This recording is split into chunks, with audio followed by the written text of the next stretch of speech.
नमस्कार मित्रों, आजना video lesson में आपने अच्युतम केशवम कृष्ण दामोदरम एक सुंदर मजाનું भजन है। એને આપણે હાર્મોનિયમ ઉપર કઈ રીતે વગાડવું એ જોઈશું, એટલે કે એના નોટેશન્સ કઈ રીતે શોધવા એ જોઈશું। તો એના માટે મેં 5 પોઈન્ટ્સ લખ્યા છે। આ 5 પોઈન્ટ્સ આપણે ધ્યાનમાં લઈશું, એટલે કે યાદ રાખીશું, અને એ 5 પોઈન્ટ્સ પ્રમાણે આપણે હાર્મોનિયમ ઉપર કોઈ પણ ગીત હોય, ભજન હોય કે ગઝલ હોય એના નોટેશન્સ એટલે કે એના સ્વરો શોધવાની। તો પહેલો પોઈન્ટ છે, કોઈ પણ ભજન હોય અથવા તો ગઝલ હોય એને આપણે ધ્યાનથી સાંભળીશું, એને આપણે 30 થી 50 વખત સાંભળીશું। બીજો પોઈન્ટ છે, જે ભજન તમારે ગાવાનું છે અથવા તો ગીત તમારે ગાવાનું છે એને હાર્મોનિયમ ઉપર વગાડવું છે તો તેનો ઢાળ એટલે કે તેનો ચઢાવ અને ઉતાર આપણે ધ્યાનથી સમજવાનો છે। ત્યારબાદ જે ભજન આપણે ગાવાનું છે એટલે કે વગાડવાનું છે એનો સ્કેલ આપણે નક્કી કરવાનો છે, બરાબર। પછી ચોથો પોઈન્ટ છે, સ્કેલ નક્કી કરી દીધો ત્યારબાદ તમારે એ સ્કેલના મેજર અને માઇનર કોડ એક વખત વગાડી લેવાના છે। આપણે અત્યારે કાળી 1 થી પ્રેક્ટિસ કરીશું, રિયાઝમાં પણ આપણે કાળી 1 થી જ પ્રેક્ટિસ કરીએ છીએ। તો હું તમને કાળી 1 થી આ નોટેશન કાઢીને બતાવીશ। તો એના માટે તમારે પહેલાં એ સ્કેલના સ્વરો તમારે વગાડી લેવાના છે, બરાબર। આ છે સી શાર્પ, તો સી શાર્પ મેજર પહેલાં વગાડીશું, સા રે ગ મ પ ધ ની સા સા ની ધ પ મ ગ રે સા, આ રીતે સ્કેલને વગાડી લઈશું। લાસ્ટ એપિસોડમાં આપણે સી શાર્પ મેજર અને સી શાર્પ માઇનર બંનેના જેટલા પણ કોડ આવે છે એ બધા કોડ આપણે શીખી ગયા છે। એ વિડીયો ના જોયા હોય તો ધ્યાનથી જોઈ લેજો અને એની પ્રેક્ટિસ કરી લેજો, કારણ કે મેજર અને માઇનર કોડ તમે શીખી જશો ત્યારબાદ તમે કોઈ પણ ગીત હોય અથવા તો ભજન હોય એ તમે આસાનીથી વગાડી શકશો। પહેલો કોડ છે સા ગ પ, એ તમારે વગાડવાનો છે, અને જે ગીત તમારે વગાડવું છે અથવા તો જેના નોટેશન તમારે શોધવાના છે એના સ્વરોને અથવા તો એના શબ્દોને તમારે ગાવાના છે। આ રીતે કોડ તમારે પ્રેસ કરવાનો છે અને તમારે ગાવાનું છે, અચ્યુતમ કેશવમ કૃષ્ણ દામોદરમ રામ નારાયણમ જાનકી વલ્લભમ। આ રીતે ગાઈને તમારે એ શબ્દોને એ કોડની અંદર મેચ કરવાના છે। જો મેજર કોડની અંદર મેચ ના થાય તો તમારે માઇનર કોડ ટ્રાય કરવાનો છે, બરાબર। અચ્યુતમ કેશવમ કૃષ્ણ દામોદરમ, જો માઇનર કોડમાં મેચ ના થાય તો મેજર કોડમાં મેચ થઈ જશે, અને જો મેજર કોડમાં મેચ ન થાય તો માઇનર કોડમાં તો મેચ થઈ જ જશે। દુનિયાના 90 થી 95% ગીતો મેજર અને માઇનર કોડની અંદર બનેલા છે। તો મેજર અને માઇનર કોડ વગાડીને તમારે ચેક કરવાનું છે એ ગીત કયા કોડમાં આવે છે। હવે માન લો કે અચ્યુતમ કેશવમ છે એ મેજર કોડની અંદર મેચ થાય છે, તો મેજર કોડના સ્વરો કેટલા છે? તો કે બધા શુદ્ધ છે, સા રે ગ મ પ ધ ની સા। તો એ ગીતની જે પહેલી લાઈન છે એ તમારે ગાવાની છે, એટલે કે અચ્યુતમ, એ કાં તો સાથી ઉપડશે અથવા તો ગથી ઉપડશે કે પછી પ, આ 3 સ્વરોને તમારે ચેક કરવાના છે। તો સા અચ્યુતમ, તો પહેલો જે શબ્દ છે એ અહીંયા મેચ થાય છે, આને પણ તમે ચેક કરી શકો છો।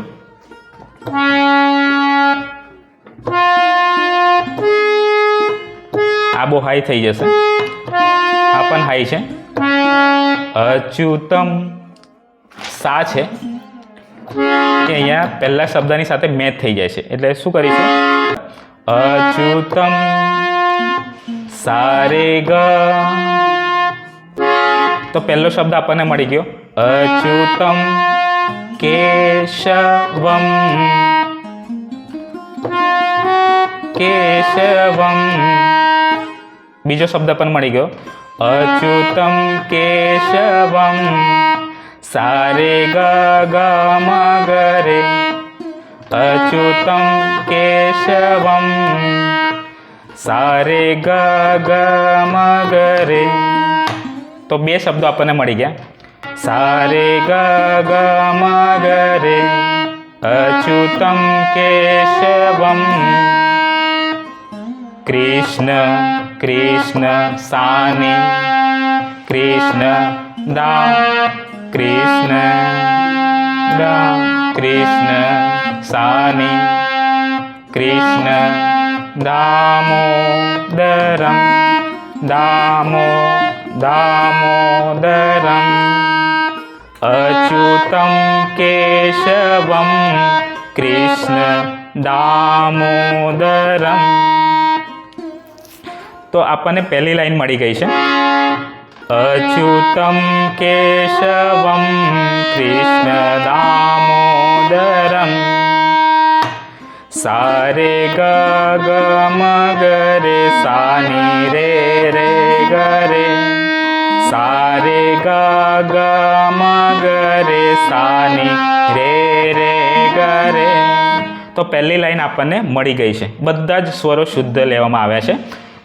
આ ભજનની અંદર 1 2 3 4 ને 5 સ્વર આપણને મળી ગયા છે.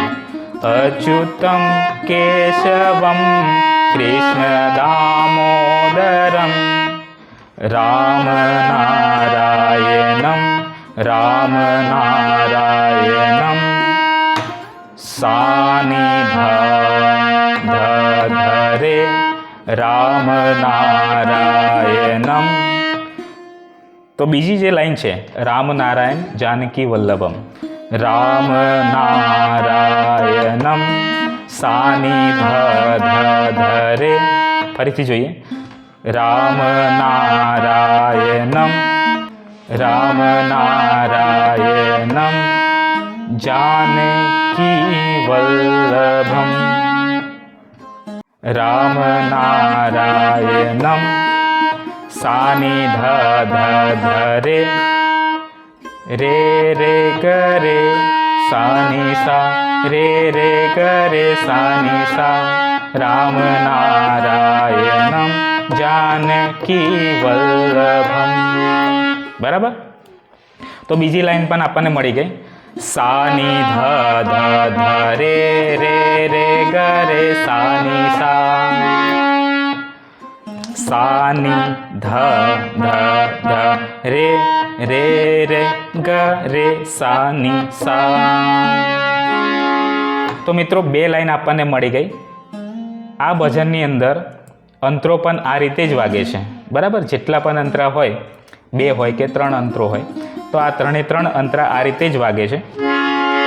અચ્યુતમ કેશવમ કૃષ્ણ દામોદરમ અચ્યુતમ કેશવમ કૃષ્ણ દામોદરમ રામ નારાયણમ જાનકી વલ્લભમ રામ નારાયણમ જાનકી વલ્લભમ સા રે ગ ગ મ ગ રે સાની રે રે ગ રે સાની ધ રે રે રે ગ રે સાની સા.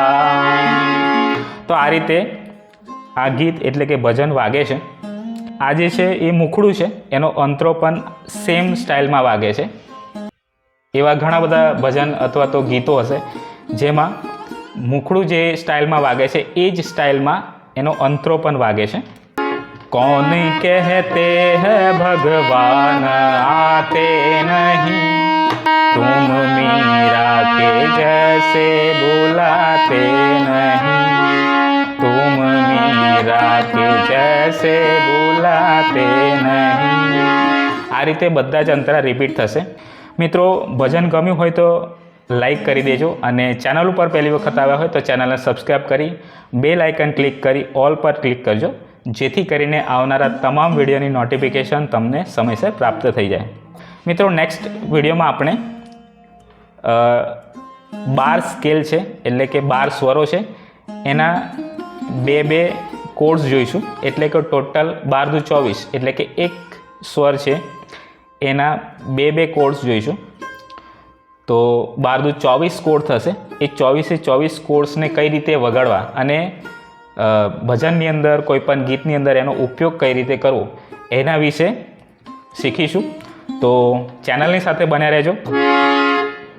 મળીએ એક નવા વિડીયોમાં નવા ટૉપિક સાથે. ત્યાં સુધી જય હિન્દ, જય ભારત.